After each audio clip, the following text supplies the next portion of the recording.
Welcome back. You already know what we're doing today. We will be unraveling ancient texts, and I will be commentating on them so well. That's right. Today we will be reading a story that I wrote my freshman year of high school for my creative writing class. Yep, this that we're about to read today was for a grade. We will be reading this story just called Jeremy Olson after the main character and reacting to it. This is low-key a pretty good piece though. I feel like my writing actually shone through for it and I'm excited to actually read it. So let's get started. Also, there is a Google form in the description of the video where you can submit your own stories.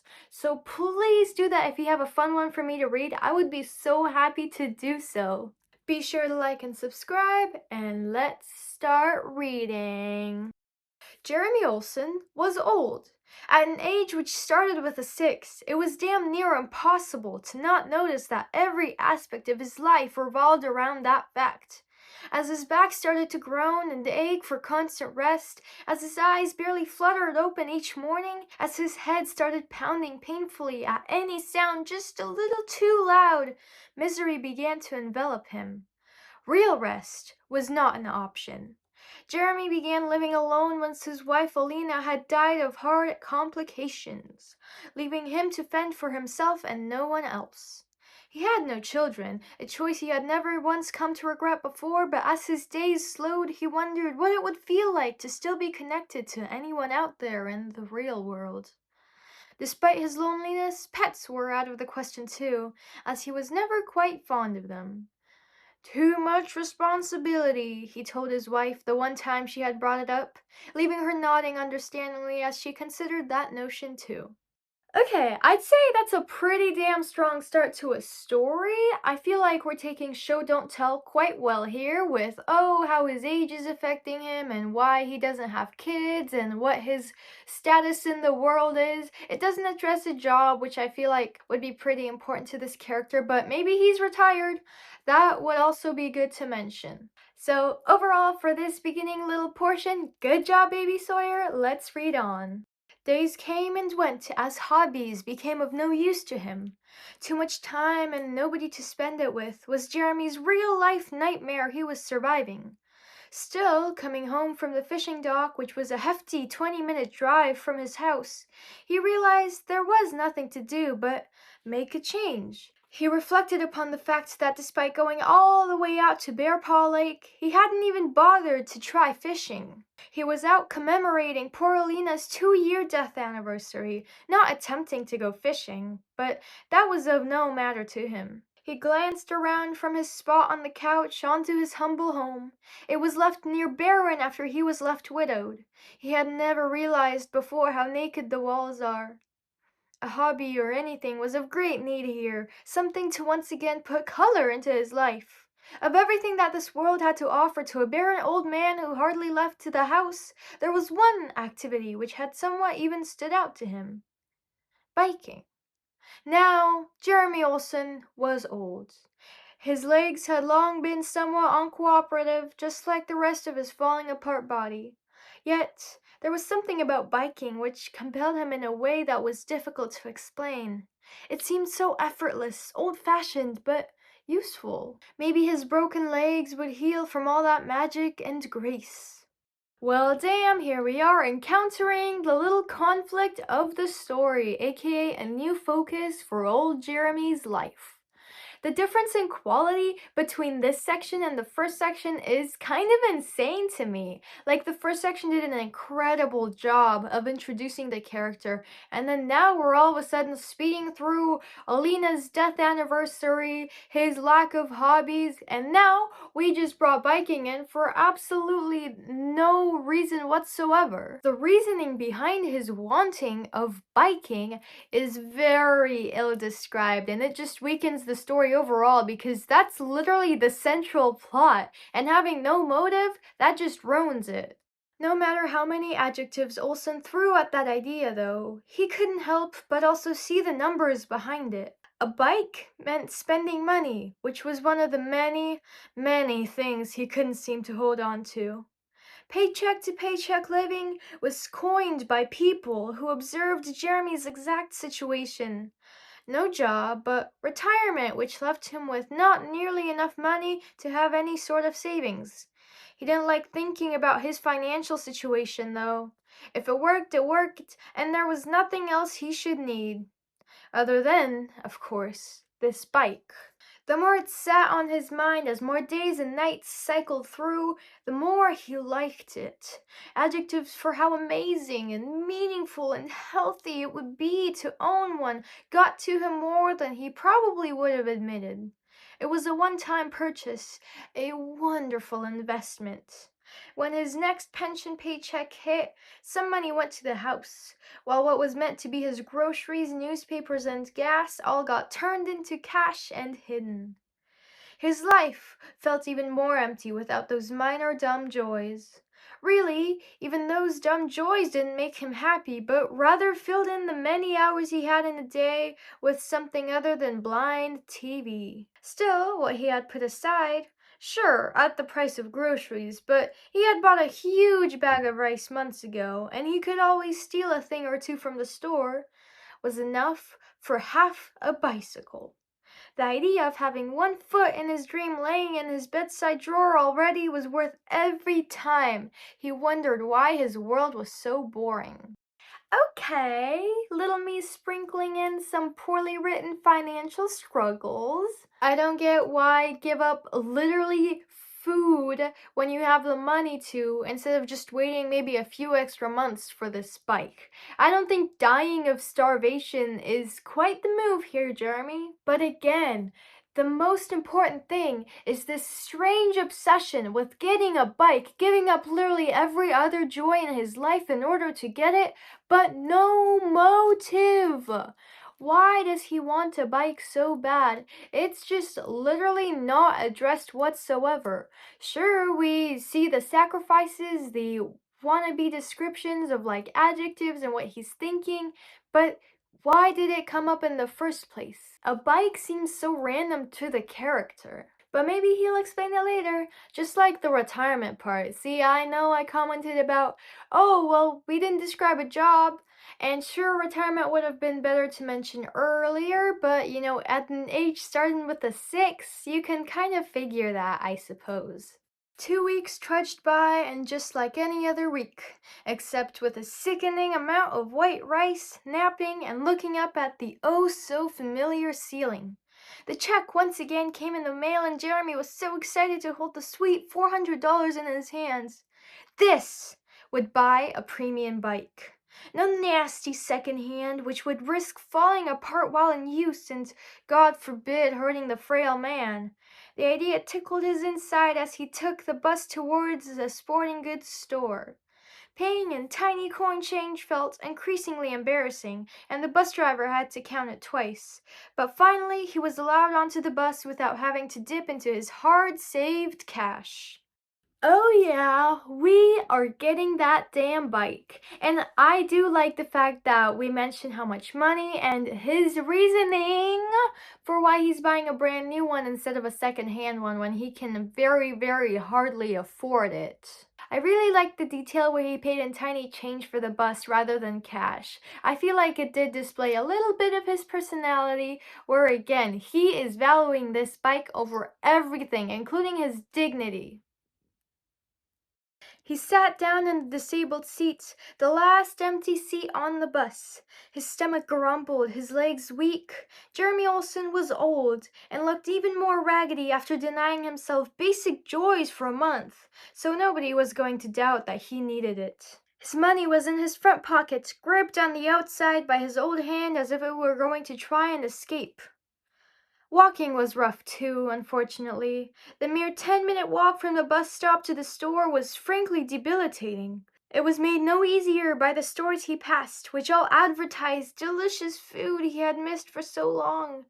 The scents tickled his nose, trying to seduce him, but he kept his grip on the cash tight and urged his legs to speed up. The man made it inside the store he needed, Charlie's Sporting Goods. His heart rate rose even higher than when he was trying his hardest to avoid all the food shops. He walked past all the meaningless stuff, baseball bats, fishing lures, soccer balls, and straight to the back. The entire wall seemed to be covered in bicycles, perfectly perpendicular to the checkout station, behind which a somber young cashier stood. See, once again, how is he going to have the strength to ride a bike when he can't even do a 10-minute walk? This guy is emaciated. Why are we putting him through this? What's his real motivation behind getting this bike so fast so soon? I also like the fact that we mentioned fishing lures as one of the useless things. I'm not sure if that was intentional or not. Maybe I just, listed out a couple sporting goods. But the fact that we mentioned fishing earlier and about the fact that, I didn't even go fishing when I could have, that could have been another little explanation for his motive of the bike. Maybe he hates all other sports and he just never got to try a proper bike and now he's like close to death or something. Welcome in, sir. The cashier lit up as she laid eyes on the potential customer. She walked out from behind the desk. What are you looking for today? A bike.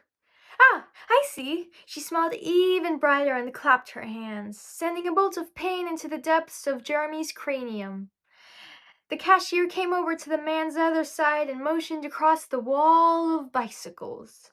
The world is your oyster, sir. Let me know which ones you would like to try out. Is the purchase going to be for you or a present for somebody else? I can point out a section with correct sizes for you. Already growing annoyed for some strange reason, Jeremy clarified the bike was for his 5'10" self and was promptly pointed towards the correct size range. Deep down, he felt like he could figure out himself that he needed one of the bigger ones, without the faux bubbly personality pointing her unmanicured finger over. Still, he walked over, began looking at the bikes. The cashier, Valeria, as her name tag said, took a few down for him to test out in the empty store. It was a tough pick, considering they all fit his inflated dreams of amazing, healthy, fast fun. In the end, however, he settled with what he considered a safe option. A plain, black, adult-sized bicycle with extra thick wheels for different terrains. Jeremy was in no way planning on riding into the forest, but he liked the idea of the bike being able to handle it. His $400 was gladly accepted, even leaving him with almost $30 change, which he wouldn't have to spend on the bus now. Maybe I was a little rough. This story is pretty damn good. I like the way the cashier was characterized, like unmanicured but bubbly. I liked that. With the third person point of view in the story, we could have done a similar approach for Jeremy sometimes, a more direct and strict description of his outside looks. Although he finally got his bike, so I'm excited for that, to see him riding it, I guess, and $30 change. Oh yeah. Really, I ought to sell my car, he thought to himself, thinking of all the dollars that maneuver would bring. And the health from being forced to use his bike to get anywhere he needed? That was until he remembered why he goes out in the first place. Groceries mainly. Those wouldn't work without a car. Still, old Jeremy left the store with his brand new bike in hand, not quite having the strength to ride it all the way home first. Instead, he stopped at the first store he saw, a McDonald's, and bought himself one nice double cheeseburger as a treat. It was the best he'd ever tasted. Repowered, albeit in a quite unhealthy manner, Jeremy at last hopped upon his bike and started on his way back to his run-down home. He couldn't do more than a few minutes at a time, or he'd have to then sit down onto the sidewalk for an equal amount of time for his legs to start feeling again. Frankly, though, it truly did feel like the man had finally purchased his dream. In 2 more weeks, everything could go back to normal even, and he'd get to once again enjoy food and freedom and the depressing stories from the newspapers. I really like this section because it touches on his future for a bit, how he perceives it, what his old habits meant to him. But now, those old habits will also be accompanied by this brand new bike that he saved so hard for and even gave those up. The thought process of maybe selling his car does a very similar thing, where the acquisition of his bike has finally allowed him to think about a different future, what he wants to do, rather than just plain surviving. He soared across the sidewalk when he could, the air in his face as a testament to his newfound freedom. The big roads next to him weaned as he got closer to his house. Jeremy even turned down an alley when he realized this, in a soft attempt to make his journey home just a little longer so he could better soak in his euphoric feeling. The small alley was an unfamiliar one, but he figured wherever it would let him out, he'd find a way home. The sense of adventure, which had been missing from his life for so long, was finally beginning to sprout once again. His legs hurt so incredibly badly, but didn't ache like they used to all those years. He pushed on, feeling strong, albeit entirely drained. Just a few more roads till home, and then he can rest within the comfort of his old home and his new bike. Something about this purchase just filled him with such joy of a new life ahead of him. These are pretty okay paragraphs. They do their job trying to describe and convey how Jeremy feels about this new bike and his newfound freedom, as we call it. Now let's finish up the story real quick and then get on rolling talking about the whole thing combined. Lost in his own thoughts, Jeremy's legs finally gave out and the bike rode on its own into a fist-sized rock on the sidewalk.